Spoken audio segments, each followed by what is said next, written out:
On this video, I'm going to concentrate on linear equations and looking at linear equations kind of two ways, in a polar setting and in a Cartesian setting, and how to switch back and forth. We did a little bit of this in our previous class, so I'd like just to provide you another example and show you some different techniques that you might want to use. So we're going to start off with this equation right here, r equals 4 secant theta minus 125 degrees. And hopefully you recall that when we had secant or cosecant functions in a polar setting, those ended up being linear functions. And so first thing we're going to try and do is graph this. Now, for those who are just kind of beginning with this, it's kind of hard to see how the 4 and the 125 can be used to kind of draw a graph. We certainly don't want to sit down and plug in a whole table of points if we can avoid that. So so one way to proceed, and I'm going to go ahead and put on a Desmos graph, just to I've kind of set up sort of a general secant equation here, and so remember, secant equation is pretty much the vertical line 1 unit away from the origin, or what we call the pole in the polar graph. And so first thing I'm going to do is the A was a 4, so I'm going to go ahead and push this out to 4. And so really the A, the number in front of the secant function, is kind of a dilating factor. It's kind of dilating it 4 times further away from the pole than the standard position. And then the B, okay, is causing rotation. So we're going to rotate this 125 degrees. And I'll kind of take it around here.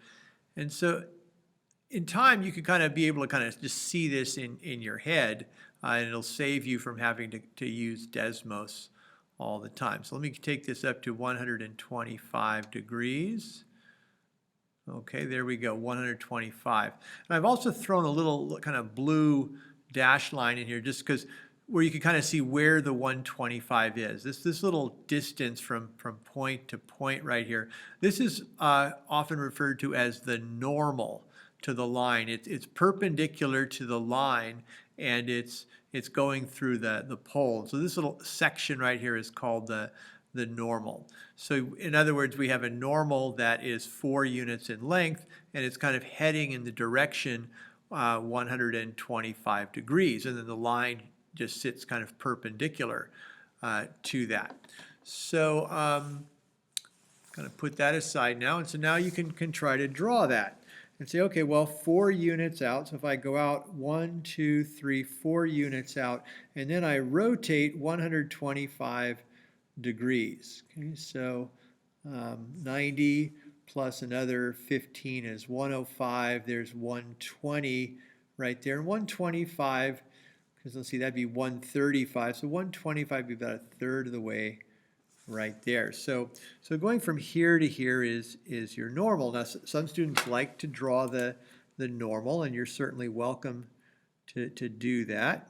So I'll make a little line right here. This again is not the line we're interested in, but it's the normal to the line. And then we just have to get perpendicular to it. And sometimes if you just have a little something that's kind of square, you can kind of get squared up to the. Okay, then I think we can draw a pretty good line right here.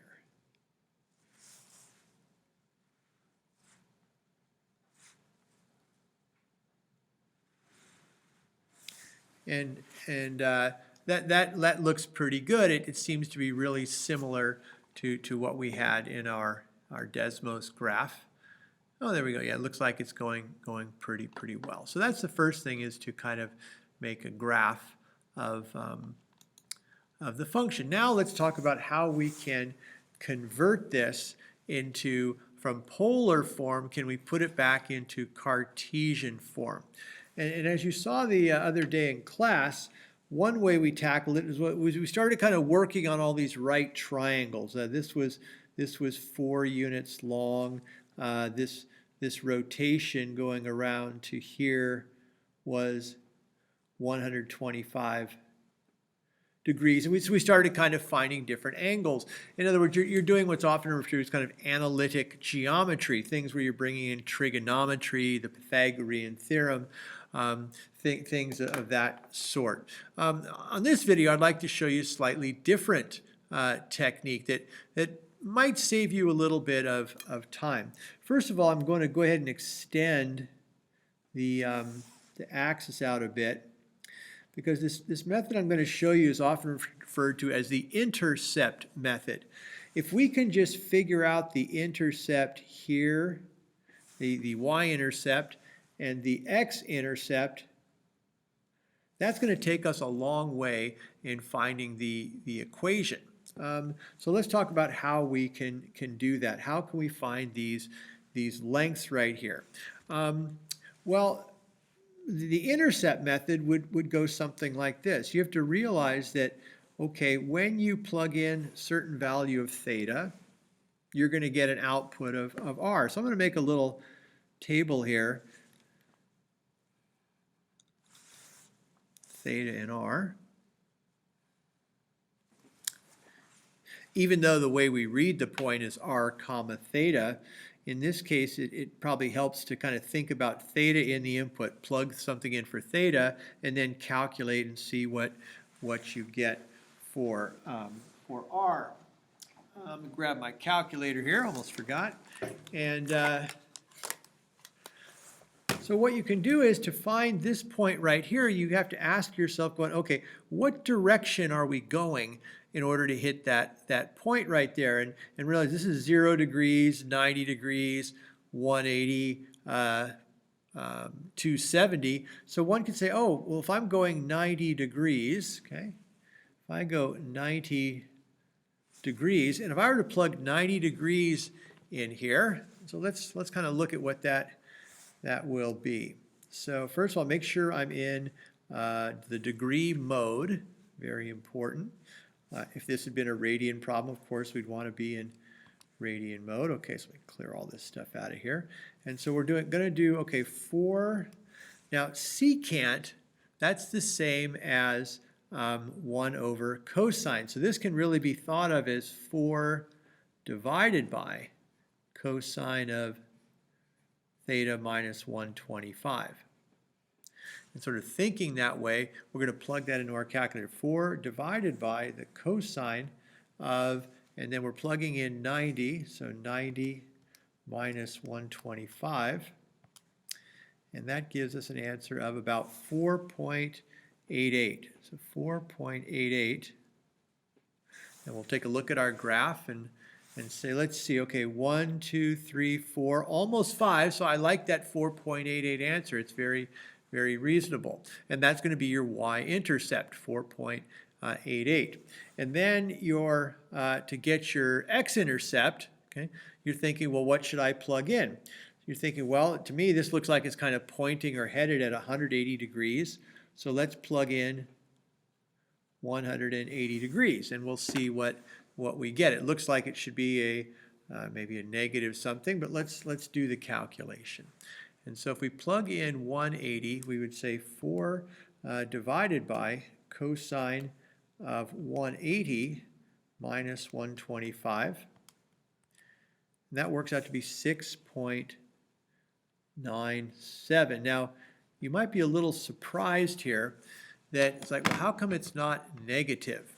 Well, if you're going to go in the heading of 180, you're going to go 1, 2, 3, 4, 5, 6, almost 7 units in that direction. If this was a negative, we would actually be going the opposite way, 6.97. In fact, if you were to plug in 0 degrees, and most people don't really think about this, you go, what are you putting 0 in for? 0 is kind of headed this way. That's not going to work. Well, a little bit surprising if we do 4 divided by cosine of 0 minus 125. We get negative 6.97. Again, keep in mind with polar, this means go the opposite direction, 6.97. 6.97 from 0. So this would be 0, negative 6.97. So here's the direction 0 degrees, but we have to go the opposite way, 6.97. So really, whether you plug in 0 or 180, you're going to get the x-intercept. And in a similar way, whether you plug in 90 or perhaps 270, you'll find the y-intercept. So really, you just got to plug in, if you want, just 0 and 90, and that's going to give you the intercept points. So now, what's so good about the intercept points? Well, let's kind of think about what these are. So here is 4.88, and then this distance here, 6.97, or if you prefer to use negative, that's fine. But if you look at this very carefully, you've really got the slope, because here's the rise and here's the run of the red line, and you've also got the y-intercept. In other words, you really have the ingredients to design the equation. And so you have y equals, okay, let's see, we're going up 4.88. So we have vertical 4.88. And we have a run of 6.97. And let's recall lines that are pitched this way have positive slope. And then, so that much slope x, and then plus the intercept, which is 4.88. And it would probably be a good idea. Let's kind of clean this up a little bit. Y equals, so 4.88. 4.88 divided by 6.97. So we'll get about a 0.70. So let's call it 700x plus 4.88. And so there's really not a lot of writing there. We didn't, unlike the sort of the trig method where we probably had to go through and set up a few trig relationships. This seems to get us to the equation a little bit quicker. Sort of an interesting fact is if you were to take the tangent of 125 degrees. Oh, that didn't do what I was hoping for, so I guess never mind. I was kind of wondering if it would somehow relate to the slope right here. So I'll have to do some thinking about, oh, maybe it's the cotangent. Maybe it's the cotangent. Let's try that instead. So let's go 1 divided by tangent of 125. Ah, there it is. Okay, so we get a number that's kind of related to the slope of the line. I'm not sure if that's really much of a step saver, but interesting nonetheless. So this is called the intercept method.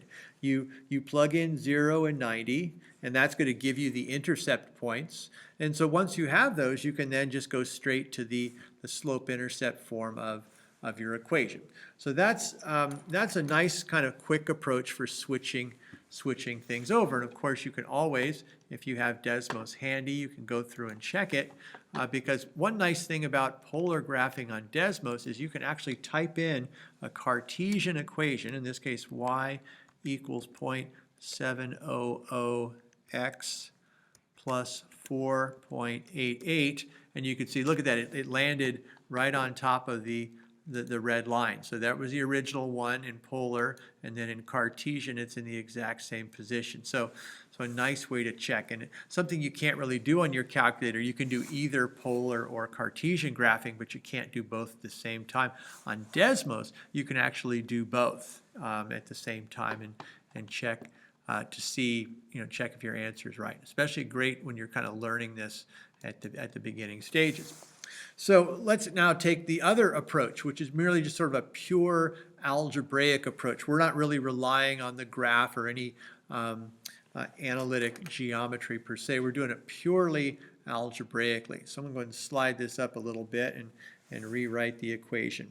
And we did do a little bit of this in class last time. 4 secant theta minus 125 5 degrees. And so the first step is, of course, turn this into, we're dividing by cosine. So this is really r equals 4 over, and then cosine of theta minus 125. Theta minus 125 degrees. And as you might recall from last time, our first step was, well, let's multiply this over to the other side. If for no other reason, so you kind of lose that rational or fraction look. Minus 125 equals 4. And here you have a difference, okay? So a cosine of a difference. So here's where we can use the sum and difference formulas. And you'll find most of these sort of algebraic derivations at some point rely on the sum and distance formulas. That's why they're so very important. And you'll use this even in the calculus next year quite a bit. So first of all, we're going to go ahead and take this and expand it out. And you may have to look this up. I've been doing this quite a long time, so I happen to remember that this is, it's really the cosine of both things. So cosine of theta and cosine of 125, and then it's the sine of both things, sine of theta and sine of 125. The one tricky part is when it was a difference, we need to take the sum of these things. And so we have all of this times r equal to 4. And now we're going to start to do some calculation. I'm going to go ahead and calculate cosine of 125 and sine of 125. And so let's see what that gives us. So we've got sine of 125. Oops, let me do that. Let's go cosine 125 first of all. Cosine, slide that over a little bit. Cosine 125 is about negative 5.7. Let's go 5.736. Why not? Negative 5.736. Negative 0.5736. And then the sine of 125, sine 125 is about 8.192. 0.8192. All right, so what can we do with this stuff? Well, now we're going to distribute r. R is going to be brought in here, and r is going to be brought in here. Remember, you distribute over the addition, you're not distributing over multiplication. So r will be applied once here, and r will be applied once here. It's not going to have any effect on the 4. Well, if you recall that there's a relationship between x, y, r, and theta. Make kind of a quick little sketch. When we talk about polar versus rectangular, the horizontal and vertical, those are the Cartesian coordinates. And then the polar coordinates would be the distance and the rotation. And you might recall that that cosine of theta equaled x over r, and so that means that, oh, okay, so if cosine theta equals x over r, well, that would mean that r cos theta is the same as x. So r cos theta is x, so really this turns into negative 0.5736x. And then we go over here, this is going to be r sine theta. Well, that's just going to be y, so you have 0.8192y equal to 4. And so you get a Cartesian equation, although it's more in kind of the sort of the general form. And if you'd like to make it a graphing form, which is slope-intercept, you can take a few steps and do that. Y equals positive 0.5736x plus 4. And then we'll have to divide everything by 8192. So I'm going to divide by 8192 and hope I get something like I had on the above. And we'll compare that in a second. So 0.5736 divided by 0.8192. Okay, about 0.700. And then 4 divided by, so 4 divided by 0.8192, about 4.88, okay, plus 4.88. And so that, that matches the answer that we had up here.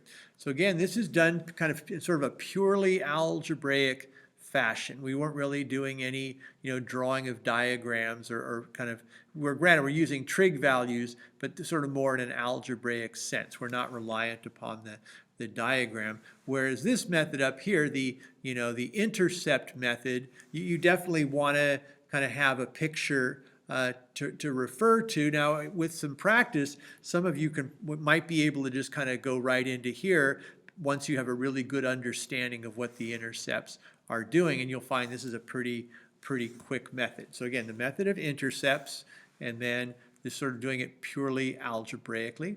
Of course, the third way is you could kind of do this doing some trigonometry, finding, fill in some missing angles and sides of the triangle, do probably some cosine, tangent calculations to work that out.